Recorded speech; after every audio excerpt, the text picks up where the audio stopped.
আসিয়া আমার বোন, আসিয়া আমার মা, আসিয়া আমার মেয়ে। আপনাদের পরিবারে যদি আসিয়া থাকতো, আজকে আমরা তো বক্তব্য দিতে পারতাম না কেউ। আমরা সেঞ্চুরি মানিকের কথা ভুলে গেছি। আমরা সুবর্ণচরে এই রাতের অন্ধকারে যে ভোটের প্রহসন হয়েছিল, সেখানেও একজন মহিলা গৃহিণী যিনি ভোট দিতে গিয়ে পরবর্তীতে ধর্ষিত হয়েছিলেন, সেই সুবর্ণচরের ঘটনা ভুলে যাওয়া সম্ভব? সারা বাংলা খবর দে, দর্শকদের খবর দে, দর্শকদের খবর দে।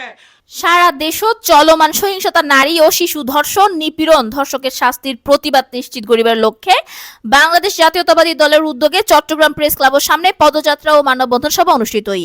এই পদযাত্রাত উপস্থিত আছেন প্রয়াত আব্দুল্লাহ আল নোমান ও সুযোগ্য পুত্র সাইদ আল নোমান তুর্য। তাছাড়াও বিভিন্ন নারী সংগঠনের নারী সদস্য সকল উপস্থিত আছেন এই সভাত। তারা প্রেস ক্লাবের বক্তব্যের পর পদযাত্রা করে এবং চারাকি পাহাড় মোড় যাইয়ে পদযাত্রা শেষ করে। বিসমিল্লাহির রহমানির রহিম। নারী ও শিশু ধর্ষণ, নির্যাতন, সহিংসতা প্রতিরোধ এই পদযাত্রা এবং মানববন্ধনে উপস্থিত চট্টগ্রামের ছাত্র ছাত্রী, যুবক যুবতী, আপামর জনতা, চট্টগ্রামের মহিলা নেতৃবৃন্দ, চট্টগ্রাম মহানগরের সিনিয়র নেতৃবৃন্দ, জামাল খানের এই অংশে আমাদের প্রাণপ্রিয় প্রেস ক্লাবের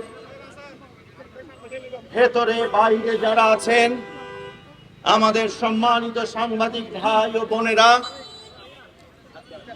এই জামাল খানে যেখানে আমি বড় হয়েছি, এখানকার যতগুলো বাসিন্দা, নাগরিক, স্কুল, অফিস, দোকানের নাগরিকেরা আছেন, দূর দূরান্তে যে প্রান্তে আপনারা আছেন, আমার আওয়াজ শুনতে পাচ্ছেন, সকলকে জানাই আমার সালাম। আসসালামু আলাইকুম ওয়া রাহমাতুল্লাহি ওয়া বারাকাতুহু। আমরা সেঞ্চুরি মানিকের কথা ভুলে গেছি। আমরা সুবর্ণচরে এই রাতের অন্ধকারে যে ভোটের প্রহসন হয়েছিল, সেখানেও একজন মহিলা গৃহিণী যিনি ভোট দিতে গিয়ে পরবর্তীতে ধর্ষিত হয়েছিলেন, সেই সুবর্ণচরের ঘটনা ভুলে যাওয়া সম্ভব? এই ঘটনাগুলো কখন ঘটে? যখন দেশে এক নায়কতন্ত্র চলে, যখন দেশে আইন শৃঙ্খলা পরিস্থিতির অবনতি হয়ে যায়, অথবা কোনো ক্ষেত্রেই সেটা কাজ করে না। আমরা কি সে ধরনের রাষ্ট্রে পরিণত হতে চাচ্ছি আবার? অবশ্যই না। তাহলে সমাধান কোথায়? সমস্যাগুলো আমরা সকলেই বুঝে গেছি। আমাদের যুগ যুগ ধরে যে সমস্যাগুলো যদি আমরা বুঝে থাকি, তাহলে চলুন সমাধান নিয়ে কাজ করি, সেগুলো নিয়ে আলাপ করি। আমি আপনাদেরকে স্মরণ করিয়ে দিতে চাই, বাংলাদেশে অ্যাসিড নিক্ষেপ একটি জঘন্য যে অপরাধ, সেটি অনেক বেশি হতো আগে। দর্শকদের, আমরা যে দর্শনকারী দর্শকদের শাস্তির আওতায় আনার জন্য, বিচারের দাবিতে আনার জন্য আজকে আমাদের একটাই স্লোগান হওয়া উচিত, সারা বাংলা খবর দে, দর্শকদের খবর দে, দর্শকদের খবর দে। সুতরাং আজকে সারা বাংলাদেশের একটাই স্লোগান, দর্শকদের খবর দিতে হবে এবং দর্শককে এই বাংলাদেশের মাটিতে দর্শকের ঠাঁই হবে না, দর্শকের শাস্তি আমরা এই বাংলাদেশের মাটিতে চাই। এই রোজা রমজানে আজকে আমরা একটা মা বোন কেউ বাসায় থাকতে পারি নাই, কেউ আমরা ফেসবুকে এক কলম লিখতে পারি নাই। আমাদের বোনকে যে দর্শন করেছে, সেই দর্শকের হত্যা, সেই দর্শককে বাংলার মাটিতে, বাংলাদেশে সারা বাংলার মানুষের সামনে একে ফাঁসির আওতায় আনতে হবে। আসিয়া ছোট একটা শিশু, আমার আসলে বলে আমি মানে স্তব্ধ, সম্পূর্ণ বাকরুদ্ধ। প্রতিটা সংগঠন যেন রাস্তায় নেমে আসে আমাদের মহিলা দলের।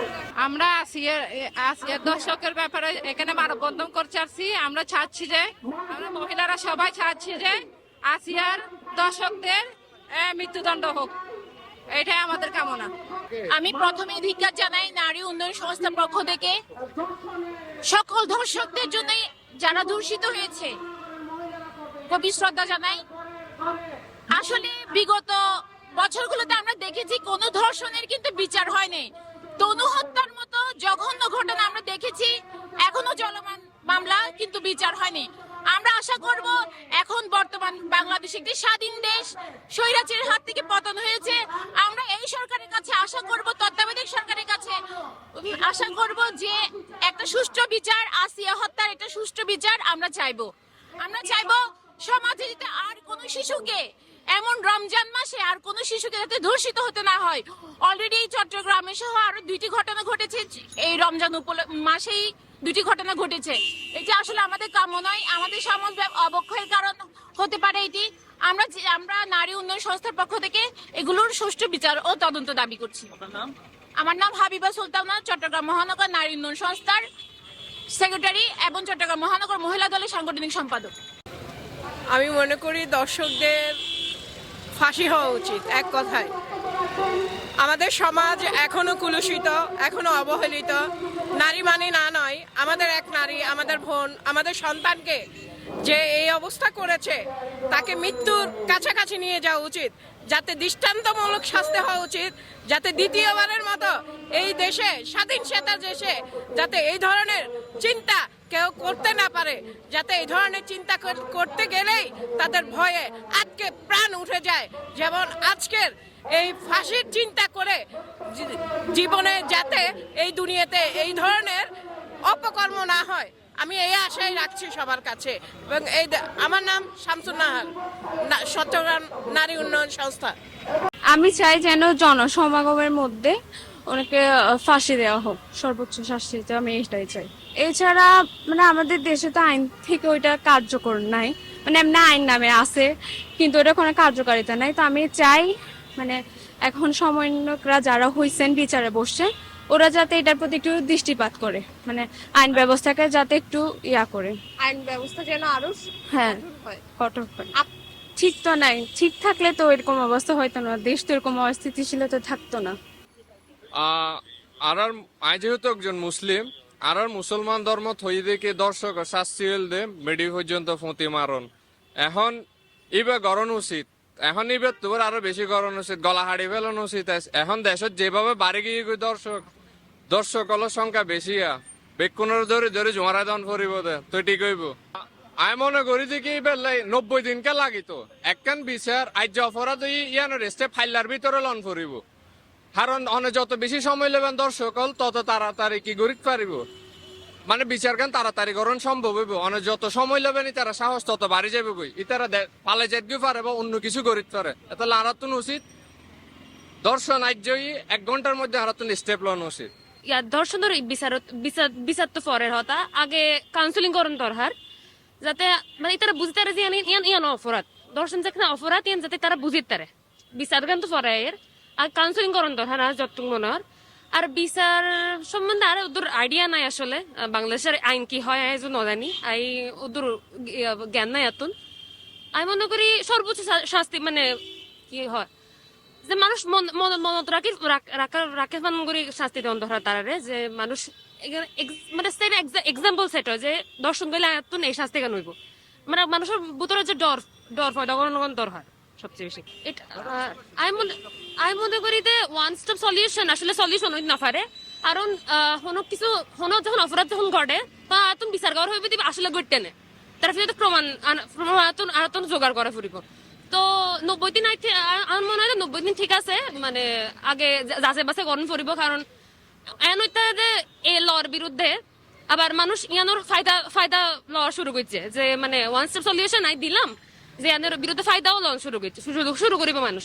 তাহলে তো মনে হয় আগে যাচাই বাছাই করণ দরকার, প্রমাণ জোগাড় করা দরকার, ইয়ার পরে বিচার বা শাস্তি যা ওইবার আর দেশত তো আসলে যে হারে দর্শন বাড়িয়ে এগোয়, তো এই দর্শকগুলোর কিন্তু প্রকাশ্য তারা ফাঁসি দেয়, দিবা লোকের জনসম্মুখে তারা শাস্তি দেওয়া উচিত এবং সর্বোচ্চ শাস্তি হতে ফাঁসি।